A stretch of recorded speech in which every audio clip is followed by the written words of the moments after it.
안녕하십니까. 베트남 경제연구소 오대리입니다. 지금 우한폐렴 4번째 확진자가 오늘 아침에 확정이 됐다고 국내 언론에서 발표가 났는데요. 중국 같은 경우에는 지금 기하급수적으로 늘어나고 있고, 제가 우한폐렴 관련된 영상을 한번 찍긴 했는데 어떻게 투자를 대응을 해야 되는지 제가 말씀을 드리겠습니다. 그러니까 우선 저의 경험이 가장 중요하잖아요. 저 같은 경우에는 주식 투자를 할 때 보통 이런 방식으로 합니다. 이 질병에 관한 부분은 보통 5년 안에는 한 번씩은 터지는 이슈 중 하나입니다. 그럼 뭐 사스부터 메르스까지 뭐 잘 생각을 해보십시오. 저는 이제 투자를 할 때 사실 저는 바이오주에 굉장히 관심이 많습니다. 관심을 안 갖고 있다가 이제 관심을 갖게 된 지가 몇 년 안 됐는데요. 그 전까지는 이제 실체가 좀 없다라고 생각을 하고 있었던 거죠. 이게 결코 실체가 없는 게 아니라 실체가 있구나, 그리고 발전하고 있구나를 느끼게 됐었는데요. 저는 이제 테마라는 얘기를 하는 걸 사실 좋아하진 않는데,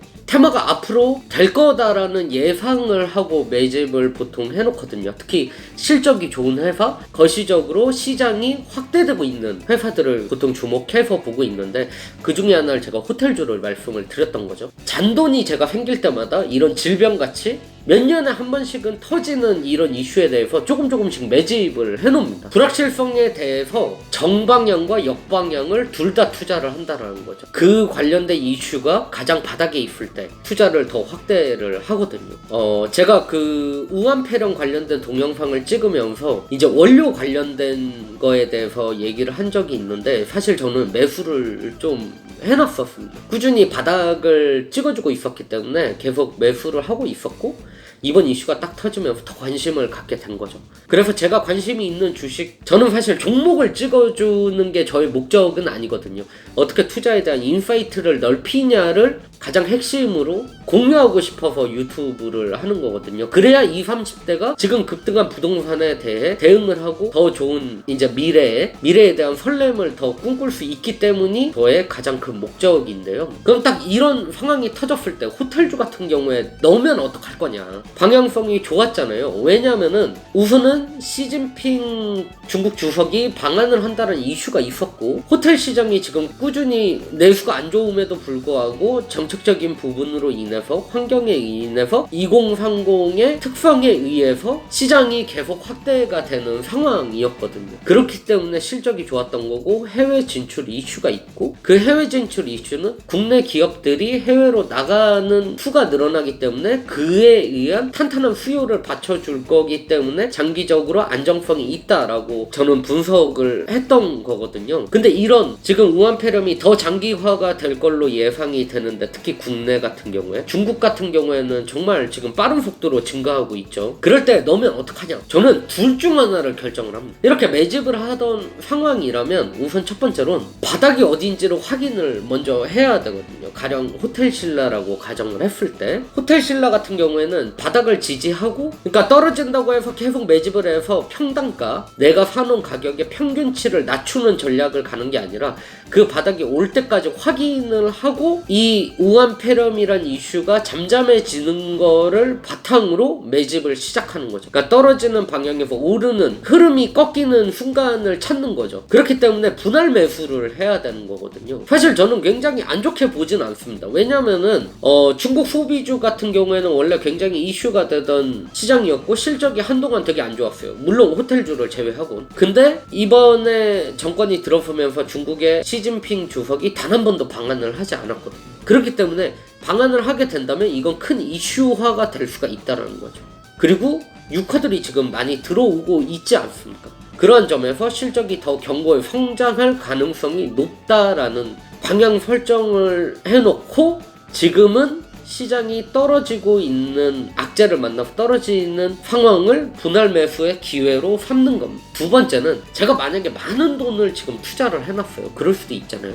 만약에 그런 상황이라면, 저라면 일부를 매도를 빨리 취할 것 같습니다. 사실 많은 사람들이 손절을 굉장히 안 좋게 보는데, 잦은 손절은 나쁘지만 판단에 의한, 매집의 물량을 늘리기 위한 손절은 그렇게 나쁜 게 아니거든요. 그렇게 자금을 확보를 해놓고 바닥의 지지를 확인한 다음에 매집을 시작할 것 같습니다. 그리고 저 같은 경우에는 말씀드렸듯이 베트남에 오고 좋은 점이 이런 부분에 있는 건데요. 사실 우리가 언어를 하면 뭐가 좋냐라고 저한테 물어본다면 저는 언어를 하면 제일 좋은 게 언어로 인해서 많은 사람을 알 수 있는 점이 좋죠. 그리고 두 번째로 언어를 내가 알게 되면 그를 통해서 다양한 전 세계의 정보를 받아들일 수 있다는, 빠른 시간 내에 받아들일 수 있다는 게 큰 장점입니다. 그렇기 때문에 저 같은 경우에는 사실 제가 이 우한폐렴에 관한 영상을 올렸을 때도 그렇게 우한폐렴이 많은 이슈나 주목을 받을 때는 아니었거든요. 근데 사실 베트남 언론에서는 굉장히 우한폐렴에 대한 우려를 많이 하고 있었고, 특히 제가 아는 베트남 친구들이 그거에 관한 저한테도 조심하라라는 연락이 많이 왔었습니다. 그러면서 이제 느낌을 갖는 거죠. 왜냐면 언론을, 저는 그렇게 생각합니다. 언론이든 모든 조직은 이해관계라는 게 있습니다.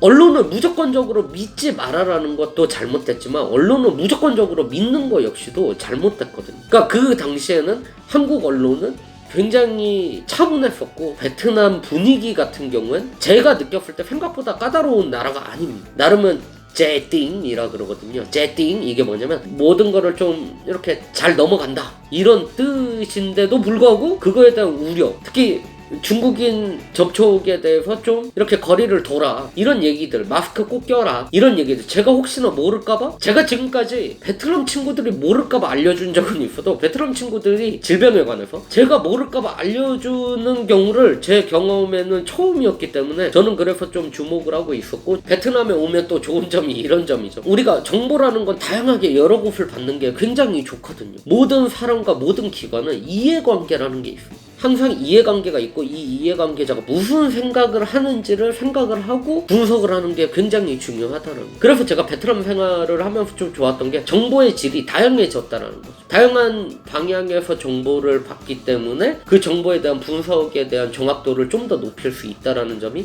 제 개인적으로 굉장히 좋았던 점입니다. 그래서 저는 이제 좀 매진 물량을 좀 많이 늘려놨거든요. 마지막으로 전 아픈 거를 누군들 좋아하겠냐만 저 역시도 굉장히 안 좋아하거든요. 아픈 게 너무 힘들고 싫은데, 이거를 보시는 분들이 많지는 않고 제가 유명한 사람 아니지만 이거를 보신다면은 손 씻기랑 마스크, 이게 침으로 인해서 전염이 된대요. 그래서 손 꼭 잘 씻으시고 마스크 잘 끼시고 사람 많은 데는 좀 피해 주시고, 건강에는 절대 저는 돈 아끼는 거 아니라고 생각하거든요. 건강과 안전에는 절대 돈 아끼면 안 됩니다. 그래서 저는 이런 방향으로 이런 추세를 읽었다. 왜냐면 우한폐렴이라는 이슈가 제가 그때 동영상에서도 말씀드렸지만 몇 년 가는 게 아니기 때문에 이건 오히려 중국 소비주, 특히 호텔주라든가 이런 부분에서 저가 매수의 기회로 삼는 게 오히려 더 좋고, 투자를 이미 하셨던 분들이라면 물량 확대의 기회로 삼는 게 좋다는 거죠. 왜냐면 거시경제의 방향을 역행하진 않거든요. 그래서 거시경제가 엄청 중요한 겁니다. 개별주는 속도에 따라 달라질 수 있지만 거시경제의 흐름과 방향이라는 건 결국 속도가 좀 느리더라도 그 방향으로 따라가게 돼 있거든요.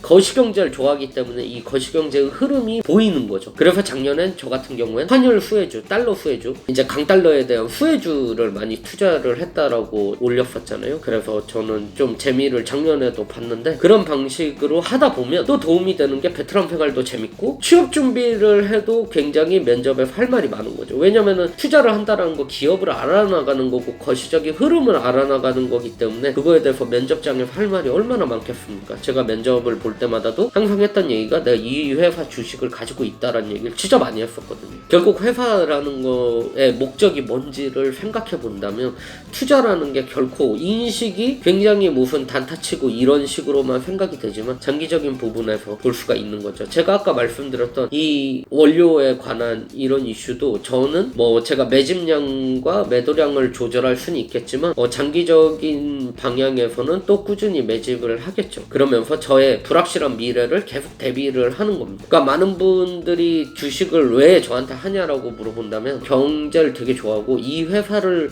제가 매수를 할 땐 제가 이 회사를 정말 오너로 인수한다는 마음으로 그 주식을 사거든요. 그러다 보면 경제가 너무 재밌어지고 이런 방향성과 사회에 관심이 늘어난다는 거죠. 앞으로 살 날 훨씬 많잖아요. 개척을 하는 생각을 했으면 좋겠습니다. 감사합니다.